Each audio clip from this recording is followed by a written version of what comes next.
మొండెం అయితే ఇక్కడే ఉంది, తలలు కూడా ఇక్కడే ఉన్నాయి. వెలుగొండ మన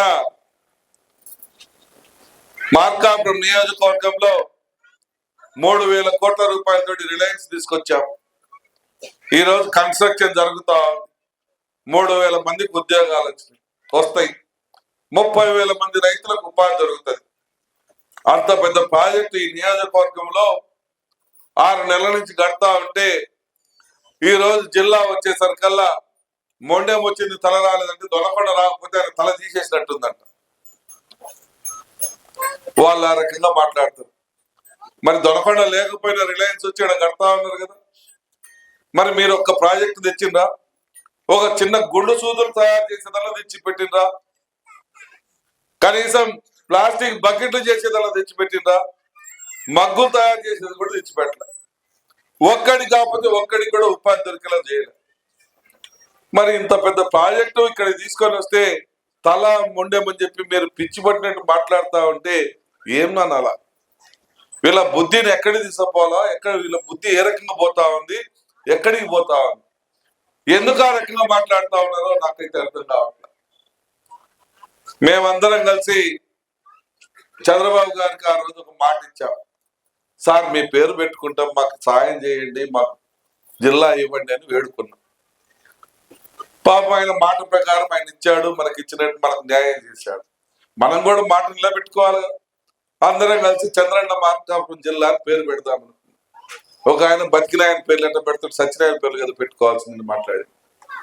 వాళ్ళేమో జగనన్న కాలనీలు పెట్టుకుంటారు, జగనన్న గోరుబుద్దలు పెట్టుకుంటారు, జగనన్న బనీలు పెట్టుకుంటారు, జగనన్న డ్రాయర్లు పెట్టుకుంటారు, జగనన్న స్కూల్ బ్యాగ్ పెట్టుకుంటారు, జగనన్న చెప్పులు పెట్టుకుంటారు, జగనన్న బూట్లు పెట్టుకుంటారు, జగనన్న పెన్నులు పెన్సిళ్లు పెట్టుకుంటారు.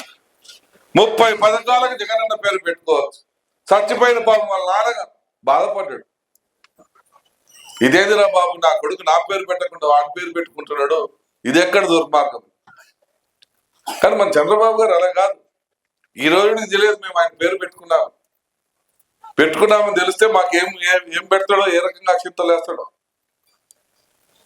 కానీ ఆయన పర్మిషన్ లేకుండా మేము పెట్టుకుంటే వీళ్ళు ఒక్కలు చెప్తారు. అంటే వాళ్ళ బుద్ధిని మీకు చెప్తా ఉన్నా, వక్ర బుద్ధి. నేను మోందార్ తుఫాన్ పడ్డది, పైప్ లైన్ మంచినీళ్ళ స్కీమ్ తెచ్చాను కదా. మన పడ్డ కష్టానికి ఇబ్బందుల్ని గుర్తు తెచ్చుకొని ఆ రోజు మన ఇబ్బందులన్నీ గమనించి 43 కోట్ల రూపాయలతో ఇంటింటికి పైప్ లైన్ సాగర్ నీళ్ళు ఇప్పిస్తున్నాం. అది నేను కష్టపడి తెచ్చింది.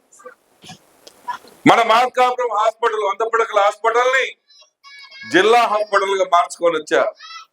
చీరాల పోయే హాస్పిటల్ని నా మార్కాపురం ఇస్తారా చస్తారా అని చెప్పి తగులాడి తీసుకొని వచ్చా. అది నేను చేసిన కష్టమే. మన వెలుగొండ ప్రాజెక్టుని 3 సెకండ్ టన్నల్ని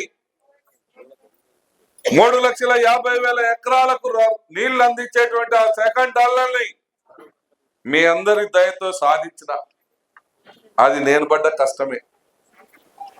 ఈరోజు మీ అందరి దయతో మన మార్కాపూర్ని జిల్లా చేసుకున్నాం. అది కూడా మేమందరం మీ సహకారంతో కలిసి పడ్డటువంటి కష్టం వల్ల వచ్చింది. ఇంకా చేస్తాం, ఇంకా చేయాలి. అభివృద్ధి అంటే ఏంటో చూడాలి. ఆ ఫలాలు ఏ రకంగా ఉంటాయో ఆ ఫలాల వల్ల మన పిల్లలు అనుభవించాలి, ఆ ఫలాలు మన పిల్లలకు దక్కాలి. మన పిల్లలు కూడా మనల్ని గర్వంగా చెప్పుకోవాలి. జిల్లా కాకముందు ఇచ్చేడులే మా నాన్న ఒక 500 గజాలు ఇచ్చిపోయిందని మాట్లాడింది.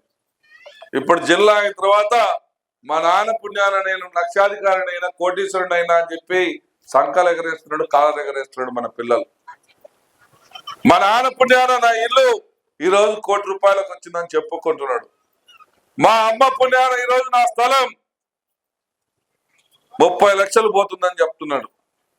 ఈరోజు దగ్గర 3,000 మంది వ్యాపారం మీద తిరుగుతా ఉన్నారు. తెలుగుదేశం పార్టీ అది గుర్తుపెట్టుకోదమ్మా. రానున్న ఎన్నికల్లో మళ్ళీ మనం ఈ తెలుగుదేశం ఈ యొక్క ప్రాంతంలో సరైన మనం ఎస్పెషల్లీ ఈ యొక్క వార్డులలో, మన చుట్టుపక్కల ఈ వార్డులో, ఈ ప్రాంతంలో ఎక్కువ శాతం ఏదైనా పనులకు పోవాలి, లేదంటే చిన్న కుటీర పరిశ్రమ ద్వారా లబ్ధి పొందాలి, లేదా ఏదైనా చిరు వ్యాపారం చేసుకోవాలి. అంతకు మించి పెద్ద వ్యాపారస్తులు పెద్ద